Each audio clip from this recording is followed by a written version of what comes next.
ஜனநாயகம் என்பது பெரும்பான்மை என்கிற அடிப்படையிலே நடக்கிறது. அந்த பெரும்பான்மையின் அடிப்படை நடக்கின்ற போது சிறுபான்மையாகிய எங்களுக்கு யார் பாதுகாப்பு? அந்த பாதுகாப்பை கொடுக்கக்கூடிய தைரியம் உள்ள அரசியல் தலைவர்கள் இந்திய அரசியல் தளத்திலே இன்னைக்கு எங்களுக்கு 2 பேர் தானே தெரிகிறார்கள்.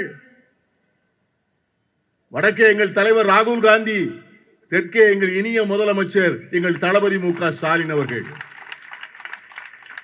எங்களுக்கு மிகப்பெரிய மகிழ்ச்சி. அதைவிட வேகமாக, அதைவிட உறுதியாக என்று நான் சொல்வதற்கு தயங்க மாட்டேன். என்ன நேர்ந்தாலும் நான் அதை பற்றி கவலைப்பட மாட்டேன் என்று அத்தனை வழக்குகளையும் சந்தித்து இந்த அவர்களுக்கு சிம்ம சொப்பனமாக இருக்கின்ற ஒரு துணை முதலமைச்சர் அடுத்த தலைமுறைக்கு கிடைத்திருக்கிறார் என்பதுதான் எங்களுக்கெல்லாம் நாங்களெல்லாம் எங்களுடைய பொது வாழ்க்கையினுடைய மாலை நேரத்தில் இருக்கிறோம். தலைவர் கலைஞரோடு முடிந்து விட்டதா என்று பயந்தோம். தளபதியோடு நின்று விடுமா என்று அச்சப்பட்டோம். இல்லை இல்லை, இது இன்னும் தொடரும். இந்த மக்களுக்கு இன்னும் பாதுகாப்பு கிடைக்கும்.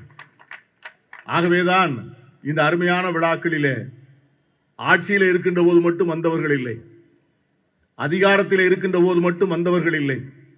இன்னும் சொல்ல போனால் எப்பொழுதெல்லாம் அதிகாரத்தில் இல்லையோ அப்போதுதான் அவர்களை நமக்கு மிகவும் நெருக்கமாக வைத்துக் கொண்டார்கள்.